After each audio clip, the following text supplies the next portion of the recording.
Hey, it's Benji Cole, son of Al Cole from CBS Radio and host of People of Distinction, the talk that gives an in-depth view of some of the most dynamic, intelligent, and successful people on the planet.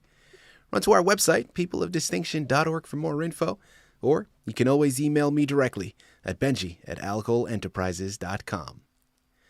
And on the line with us today, we have Mary Kay Worth. We'll be discussing her fantastic book, The Truth About Santa. There's a definite connection between the two. Santa and Jesus, do you know what they do? Available at Amazon, Barnes & Noble. But guys, listen, if you want to get everything that Mary has to offer, do yourself a favor and go directly to her personal site, marykworth.com. There, not only will you find more information on Mary herself, you'll find more information on this book, The Truth About Santa. But guys, listen, Mary has 7 other titles that are published that are available on the site as well. So look into those. And I will say, Mary was brought to our network, People of Distinction, today by some of the best movers in the business. Book Launch International Publishing. So if you have a book that you'd like moved, do yourself a favor and contact Book Launch. You can find out more information on them at booklaunchintl.com. And guys, listen, I can't think of a better person, of a more truer embodiment of a person of distinction than Mary Kay Worth. Okay, as I stated before, she has 7 other titles, so 8 titles that have been published. But guys, get this, she's written over 150 books that are still yet to be published, but the amount of work in her canon that she has been able to comprise is beyond impressive. I have never come across an individual that has really devoted themselves so thoroughly to their craft. I mean, it's beyond impressive. It really is. And I was telling Mary on the pre-screening call, it is truly an honor to have her here on the line to discuss her book, The Truth About Santa, because aside from the title being absolutely enticing, it's just sucking you in, right? Like I just love the rhyming couplets. It's wonderful. But also the story behind it is absolutely magical. We know Christmas here in the States, and I'm sure probably internationally as well, but within my experience here in the States, Christmas has really developed into an economic-driven holiday. And so often, we aren't really told the story of Christmas, right? The story of Christ right there in the Word.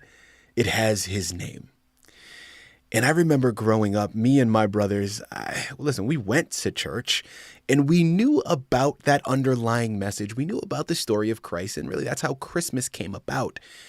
But I'm not going to lie, from a child's perspective, I was looking forward to gifts. I was looking for waking up on Christmas morning, coming downstairs and seeing, what Santa had left for me. And I love it because her book is not really answering one without the other. In Mary's world, they both exist, Santa and the story of Christ. Now, there's a way that they're balanced together.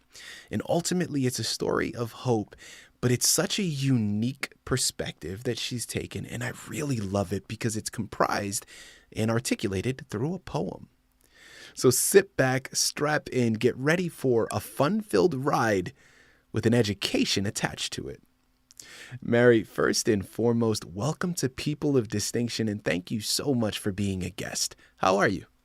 I'm great. Thank you very much, Benji, for having me today. I'm excited about it. Absolutely. Well, listen, we are just as excited. We're looking forward to this as well.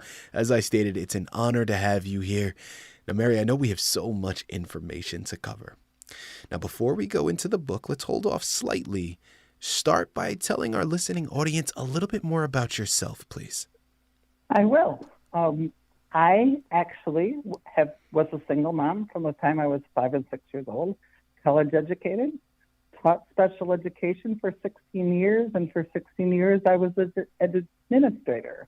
I was a principal for 10 years and a superintendent of schools before I retired and became an adjunct professor and worked on new teachers coming out. But my creativity always was there. But I stifled it a lot during my own personal career.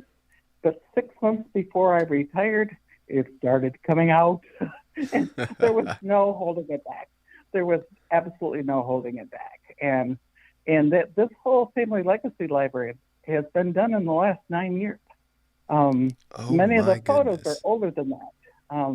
But it just, and that's what happened with the book, The Truth About Santa.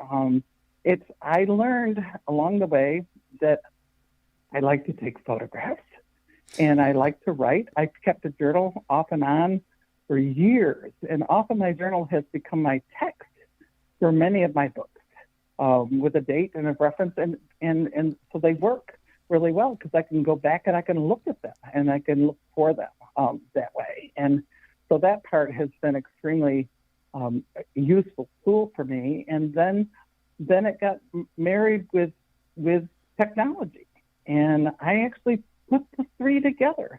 And that's one of the first things that my publisher said to me: "You've got to give credit for who took the pictures." Well, I did. Okay, so you've got to give credit for who arranged them all. Well, I did. So I wrote them, I took the pictures, and I arranged them. And so when I published, I actually sent it. This is what I want it to look like. I know I can't use this clip art, but I can get comparable and do it for the book. So let's go. And that's the way it went. You know, Mary, I swear, you just continue to get more and more impressive to me. Thank you very much for saying that. Is incredible. You know, before we go into the book, I'd love to hear the inspiration behind this, because, of course, we quickly discussed it in the pre-screening call, and doing research on you, I came across that. But articulate to our listening audience, what inspired you to create this narrative? The Truth About Santa is actually the oldest written poem, and that I share. It's on yellowed tin computer paper. That's how old it is.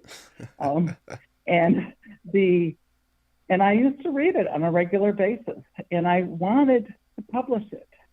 And part of why I wanted to write that year, and what my inspiration was the fact that my marriage had ended, and I had ended up at home with my sons, and I wanted to give them the reason for why this a secular holiday going on in the middle of this Christian holiday, because we lived in Germany, and Santa has come and gone. In Germany, early December, he fills the shoes and the stockings. So they were very, very, very confused. So I wanted to write the poem, and I wrote it that summer of 1988. And I wanted to share with my family, and that was the summer I found out my mom was HIV positive, and it was more important that I complete this poem and share this poem. I wanted to have somebody illustrate it for me. Being an educator, I had lots of access to art departments and people, and it's a tough subject to illustrate. And it wasn't until my inspiration to finally publish this book came with an aha moment, because I published my first Africa book, Hey Elephant, Where Are You? And the little voice, which I call God, said, Mary Kay, you don't have to wait anymore. You can publish The Truth About Santa with your own photos. So I took my own photos and I arranged it, and there it went. Now, without further ado, let's jump right in. The Truth About Santa. There's a definite connection between the two. Santa and Jesus, do you know what they do? Tell us a little bit more about your book, please. Jesus lived and died for all of our sins. He rose again so sinners can And Santa's the guy that helps us make way for the big birthday party on Christmas Day. So the book itself is filled with pictures of our Christmases over the years that fit in with the poem, and just tell the story of the truth about Santa, and the fact I actually think that the Clement Moore poem had a whole lot to do with it, because I think the Clement Moore poem, had Santa coming, and it was obviously it's a classic and it's a good poem, but at the same time, it never made the connection with Christ, and I knew that I could make a connection with Christ, and I wanted to make a connection with Christ because that's what Christmas really was about. And we've always had a birthday cake for Jesus on Christmas Day. That's just was part of it, and I think that that's part of the truth about Santa is really, even though it smacks of a children's book, as some of my other ones do, this one is really intended for all ages. This one is intended to be with the annual Christmas decorations, and when it get out, it gets read annually by the whole family that's gathered together. That's the heart of the book, is the hope. And in a time it was really dark. My marriage was ending, and my mother was given a 2-year death sentence. I'm so sorry. And I needed hope badly. I love the fact that this originated from such a heartfelt place, because as we listen to you talk, we recognize the passion and the connection that you have with the book, and that in and of itself makes the journey that your readers are going to embark upon so powerful, right? And it really connects and resonates, because we all need hope, right? Especially given the year that we all just have been through. Hope is something that is in short supply, and it is such a timely book to have on our shelves. I'd love to know, we know about the book, we know about your experience and your background. In terms of the writing itself, in terms of the journey itself, what would you say was a highlight for you in writing this book? My poems particularly come fast. It is not something that is done over a long period of time. It is my choice, and I choose to believe that I just write what I'm told. And the poems come to me hard and fast. And the truth about Santa came to me hard and fast. I mean, who comes up with those rhymes? Who does that? I didn't figure it was me that was all involved with this. And even the title. Who comes up with that? How did that come to that? I just knew, because I believe I was told, and I listen, and I believe that we all have the capabilities of doing that. And the only difference, because we are all loved, every single one of us is loved, but the only difference is I listen and then I act. Here on the line with Mary K. Worth, we're discussing her fantastic book, The Truth About Santa. There's a definite connection between the two, Santa and Jesus. Do you know what they do? Available for purchase at Amazon, Barnes & Noble, or again, directly through her personal site, marykworth.com. Mary, as we start to tie up this fantastic interview, we have some extra time left, and I'd love to, since you have so many titles, of course, we can't go into all of them, right? Your canon is just that big.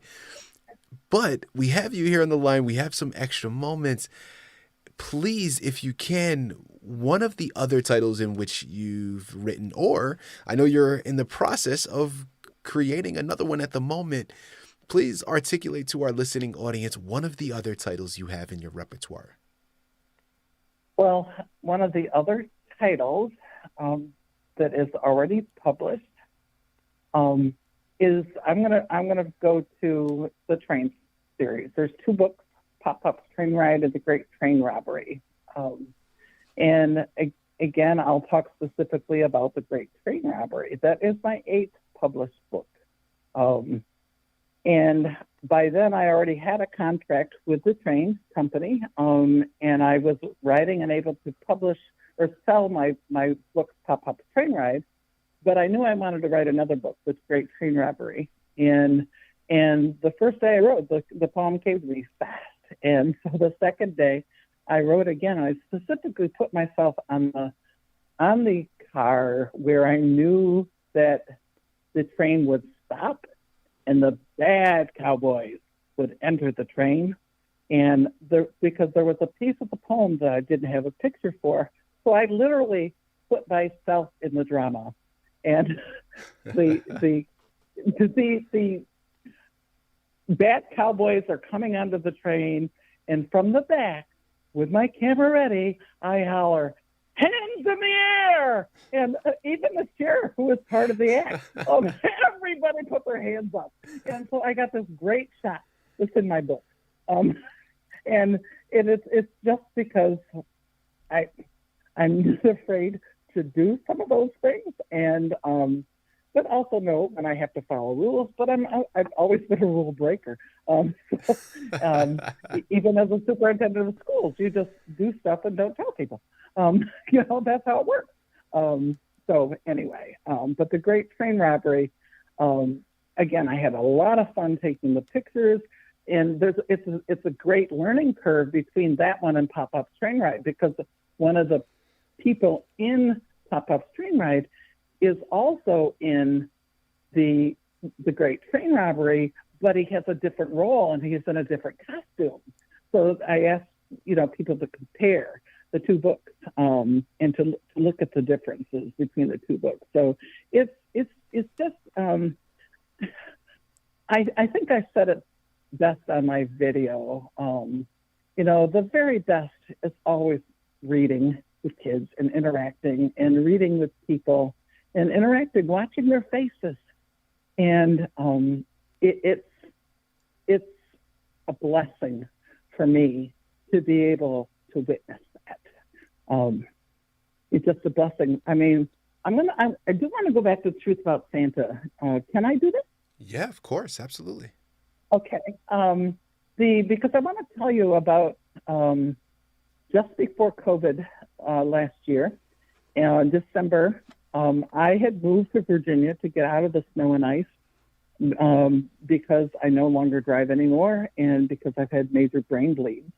And I was living in the Devonshire here in Hampton, Virginia. And I was on my scooter, which is going to give me mobility, and I don't get tired. And a lady comes walking in, and she's got fuchsia color hair. And everybody's looking at her hair. I'm not looking at her hair. I'm looking at what's under her arm. I said, "You've got my books." And she said, "I do." I said, "You're looking for me for autographs." And she said, "I am." And I said, "Do you mind telling me where you got these books?" And she said, "Well, one I bought from Amazon, and the other," she said, "I picked up at a yard sale here in Hampton, Virginia." Who knew that? I mean, who knew? Oh, I don't know how that happened.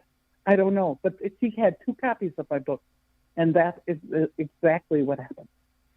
That's incredible. Mary, this is something I wanted to bring up at the very beginning of this interview, but, I have to bring it up now. Your energy is absolutely, your whatever you want to call it, your energy, your aura, your personality, your attitude. It is so beyond impressive. I mean, it literally is. It's just infectious. And Thank you. I had a very short time in education, very brief stint. I taught college for 3 years, taught elementary for 1. My significant other, she's a high school teacher, and she's been teaching for about 15 years now. And I know firsthand the amount of work that it takes to be a good teacher and to really reach your students, and how, teachers never get the amount of credit that they deserve for the amount of work that they have to put in and the number of hats that they have to wear, right? You're not just a teacher, okay? There's so many other things that you have to be. And the fact that, again, listening to you speak and your stories that you've created, I can already tell that when you were a teacher, when you were an educator, you must have had such a huge impact on the young minds around you, because, again, given all those things that I've already said, but when you can actually bring the education to your kids and you make it fun for them, that is truly when you start to break the barriers and you can reach your students. And I can already tell, just again, from listening to you speak, that your demeanor that you had in the classroom must have been infectious, and the impact that you had on the young minds that you worked with must have been profound. Guys, you know what you have to do. Amazon, Barnes & Noble, MaryKWorth.com are the places you have to go. The Truth About Santa is the title you have to look into, as well as so many others. And Mary K. Worth is the author that you have to thank for bringing it to your table. It is such a fun-filled journey for you to take with your family, but it's an even better gift for you to get for somebody else's. Do yourself a favor. You surely will not be disappointed. Mary, this has been an absolute honor. Thank you once again for being a guest with us today on People of Distinction. You're welcome. It has been my pleasure, and we know that what happens in here is all up to the person I choose to call God. So here we go.